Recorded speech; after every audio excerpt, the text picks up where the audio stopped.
नमस्कार दोस्तों ब्रोंकिइक्टेसिस एक ऐसा रोग है जिसमें फेफड़ों तक हवा पहुंचाने वाली श्वसन नलियां यानी कि ब्रोंकियल ट्यूब्स स्थिर रूप से क्षतिग्रस्त, चौड़ी या उनकी परत मोटी हो जाती है और इन क्षतिग्रस्त वायु नलियों से बैक्टीरिया फेफड़ों में आसानी से चले जाते हैं और बलगम पैदा करते हैं और इसके परिणाम स्वरूप बार बार इन्फेक्शन होना और वायु मार्ग रुकने जैसी समस्याएं होती है। ब्रोंकिइक्टेसिस का कोई इलाज नहीं है, पर इसको मैनेज किया जा सकता है। उपचार की मदद से आप एक सामान्य जीवन जी सकते हैं। हालांकि यदि ब्रोंकिइक्टेसिस के लक्षण एकदम गंभीर रूप से उभर जाए तो उनके लिए तुरंत इलाज की आवश्यकता पड़ती है, ताकि शरीर के बाकी हिस्सों में ऑक्सीजन के प्रवाह रुकने और फेफड़ों में और अधिक क्षति होने से रोकथाम की जा सके। तो दोस्तों सबसे पहले तो हम ये जानेंगे कि ब्रोंकिइक्टेसिस होने पर कौन से लक्षण महसूस होते हैं। तो दोस्तों इस स्थिति के लक्षण विकसित होने में महीने और यहाँ तक कि साल तक का समय भी ले लेते हैं। तो इसके कुछ सामान्य लक्षण हैं, जैसे कि लंबे समय तक रोज़ाना खांसी होना, खांसी के साथ खून आना, सांस लेने के दौरान छाती से गड़गड़ाहट या कोई असामान्य आवाज़ आना, सांस फूलना, छाती में दर्द होना, रोज़ाना खांसी में अधिक मात्रा में गाढ़ा बलगम निकलना, वज़न घटना, थकान, नाखूनों के नीचे की त्वचा मोटी बनना या फिर बार बार श्वसन तंत्र में इन्फेक्शन होना। यदि आपको इनमें से कोई भी लक्षण महसूस हो रहा है तो आपको जल्द से जल्द डॉक्टर के पास जाकर स्थिति की जांच और उसका इलाज करवा लेना चाहिए।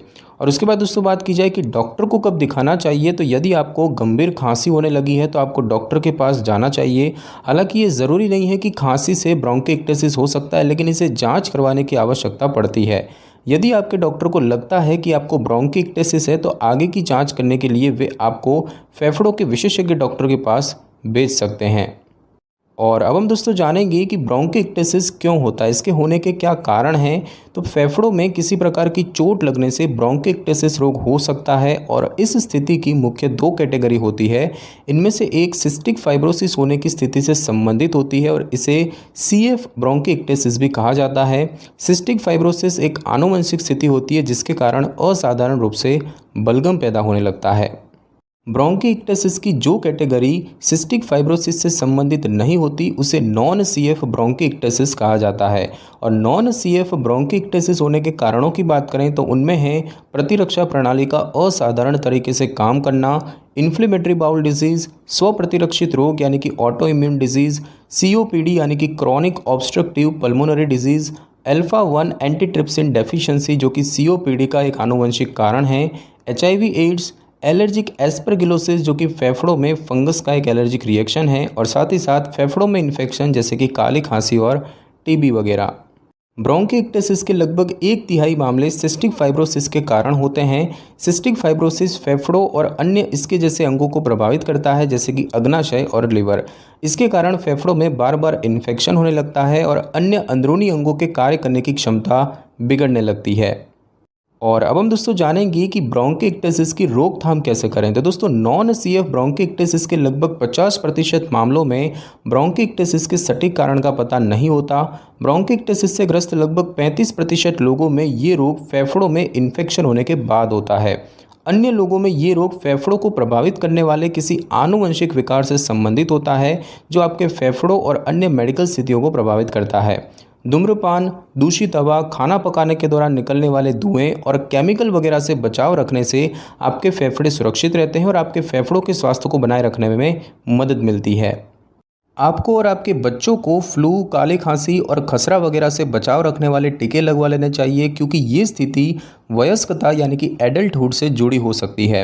लेकिन जब इस रोग के कारण का पता नहीं होता तो इसकी रोकथाम करना भी कठिन होता है। ब्रोंकिइक्टेसिस की समय से पहले पहचान करना आवश्यक होता है, ताकि फेफड़े गंभीर रूप से क्षतिग्रस्त होने से पहले इलाज शुरू किया जा सके। और अब हम दोस्तों जानेंगे कि ब्रोंकिइक्टेसिस का निदान कैसे किया जाता है। तो दोस्तों डॉक्टर आपके फेफड़ों से आने वाली किसी भी प्रकार की असाधारण आवाज़ों को सुनने की कोशिश करेंगे, ताकि श्वसन मार्ग में किसी प्रकार की रुकावट का पता लगाया जा सके। इन्फेक्शन और एनीमिया की जांच करने के लिए आपको एक कंप्लीट ब्लड टेस्ट करवाने की आवश्यकता पड़ सकती है, और साथ ही साथ कुछ अन्य टेस्ट भी करवाने पड़ सकते हैं, जैसे कि ये जांच करने के लिए कि आपकी प्रतिरक्षा प्रणाली कितने अच्छे से काम कर रही है, और बैक्टीरिया, वायरस या फंगी जैसे अन्य इन्फेक्शन एजेंट्स की जांच करने के लिए ब्लड टेस्ट करवाना पड़ सकता है। साथ ही साथ बैक्टीरिया या फंगी वगैरह की उपस्थिति की जांच करने के लिए भी बलगम टेस्ट किया जाता है। शरीर के पसीने का सैंपल लेकर उसका टेस्ट भी किया जा सकता है और इस टेस्ट में पसीने में नमक की मात्रा की जांच की जाती है, क्योंकि सिस्टिक फाइब्रोसिस होने से पसीने में नमक की मात्रा बढ़ जाती है। यदि इस टेस्ट का रिजल्ट पॉजिटिव आता है तो और विस्तृत आनुवंशिक टेस्ट किए जाते हैं। लंग फंक्शन टेस्ट यानी कि फेफड़ों के कार्यों की जांच के लिए एक छोटा पकड़े जाने योग्य उपकरण जिसे कि श्वसन मापी यानी कि स्पायरोमीटर कहा जाता है वो काम में लिया जाता है। और इस उपकरण में मरीज को फूंक मारनी पड़ती है, जिससे कि ये उपकरण ये पता लगाता है कि आप अपने फेफड़ों से कितनी तेज़ी से हवा निकाल सकते हैं। और इस टेस्ट से ये पता लगा लिया जाता है कि आपके फेफड़े कितने अच्छे से काम कर रहे हैं। साथ ही साथ दोस्तों ब्रोंकोस्कोपी की जा सकती है।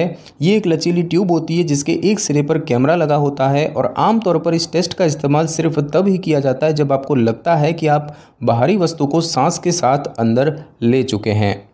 और अब हम दोस्तों जानेंगे कि ब्रोंकिक्टिसिस का इलाज कैसे किया जाता है। तो दोस्तों ब्रोंकिक्टिसिस का इलाज संभव नहीं है, लेकिन इससे होने वाली समस्याओं को मैनेज करने के लिए इलाज की आवश्यकता पड़ती है। उपचार का मुख्य लक्ष्य इन्फेक्शन और श्वसन नलियों से होने वाले रिसाव को नियंत्रण में रखना होता है। श्वसन नलियों में आगे होने वाली रुकावटों और फेफड़ों में क्षति होने से रोकथाम करना भी महत्वपूर्ण होता है। ब्रोंकिक्टिसिस के इलाज के कुछ सामान्य तरीकों की बात करें तो उनमें हैं श्वसन नलियों को साफ करने के तरीके जैसे कि ब्रीदिंग एक्सरसाइज और छाती की फिजियोथेरेपी, साथ ही साथ पल्मोनरी रिहैबिलिटेशन, इन्फेक्शन का इलाज और उसकी रोकथाम करने के लिए एंटीबायोटिक दवाएं लेना, श्वसन नलियों को खोलने के लिए ब्रोंकोडायलेटर्स जैसे कि एल्ब्यूटेरॉल और टियोट्रोपियम, बलगम को पतला करने वाली दवाएं, एक्सपेक्टोरेंट्स। इन दवाओं की मदद से खांसी के साथ बलगम को बाहर निकाल दिया जाता है। साथ ही साथ ऑक्सीजन थेरेपी और टीकाकरण यानी कि श्वसन तंत्र संबंधी इन्फेक्शन की रोकथाम करने के लिए टीकाकरण करवाना। दोस्तों आपको छाती की फिजियोथेरेपी के लिए मदद लेने की आवश्यकता पड़ सकती है। फेफड़ों से बलगम को साफ करने के लिए एक प्रकार के high frequency chest wall oscillation vest उपकरण का इस्तेमाल किया जाता है और ये वेस्ट धीरे धीरे आपकी छाती को दबाती है और ढीला छोड़ती है और खांसी के जैसा प्रभाव डालती है। ये प्रक्रिया फेफड़ों और श्वसन नलियों में जमे बलगम को निकालने का काम करती है। यदि फेफड़ों में खून बह रहा है या ब्रोंकिक्टिसिस आपके एक ही फेफड़े में है तो प्रभावित क्षेत्र को हटाने के लिए आपको सर्जरी की आवश्यकता पड़ सकती है। साथ ही साथ दोस्तों रोजाना के उपचार के दूसरे भाग में श्वसन नली के रिसाव को निकालना और इस प्रक्रिया को गुरुत्वाकर्षण की मदद से किया जाता है। डॉक्टर आपको खांसी के दौरान अधिक बलगम निकालने के तरीके सिखा सकते हैं। साथ ही साथ दोस्तों यदि ब्रोंकिक्टिसिस का कारण प्रतिरक्षा प्रणाली संबंधी विकार या सीओपीडी जैसी समस्याएं हैं तो डॉक्टर इन स्थितियों का इलाज भी करेंगे। और अब हम दोस्तों जानेंगे कि ब्रोंकिक्टिसिस से कौन कौन सी जटिलताएं विकसित हो सकती हैं। तो कुछ मामलों में ब्रोंकिक्टिसिस से ग्रस्त लोगों में कुछ ऐसी गंभीर जटिलताएं विकसित हो जाती है जिनका तुरंत इलाज करने की आवश्यकता होती है, जैसे कि खांसी के साथ अधिक मात्रा में खून आना। ये काफ़ी दुर्लभ स्थिति है, लेकिन ये काफ़ी गंभीर स्थिति होती है। मेडिकल भाषा में इसको मैसिव हेमोप्टाइसिस कहा जाता है।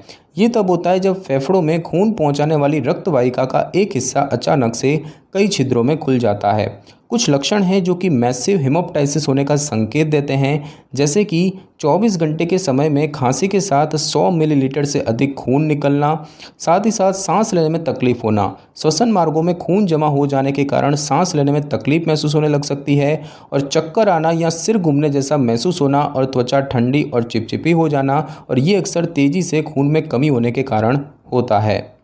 दोस्तों मेडिकल हेमोप्टाइसिस एक मेडिकल इमरजेंसी की स्थिति होती है। यदि आपको किसी व्यक्ति में हेमोप्टाइसिस के लक्षण महसूस हो रहे हो तो उसे जल्द से जल्द डॉक्टर के पास ले जाने का बंदोबस्त करें।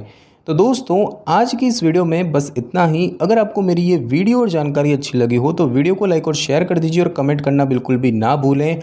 और अगर आप हमारे चैनल पे नए हैं तो चैनल को कर ले सब्सक्राइब और बेल आइकन के बटन को ज़रूर क्लिक कर ले ताकि मेरी नई वीडियो की नोटिफिकेशन सबसे पहले आपको मिल सके। Thanks for your time.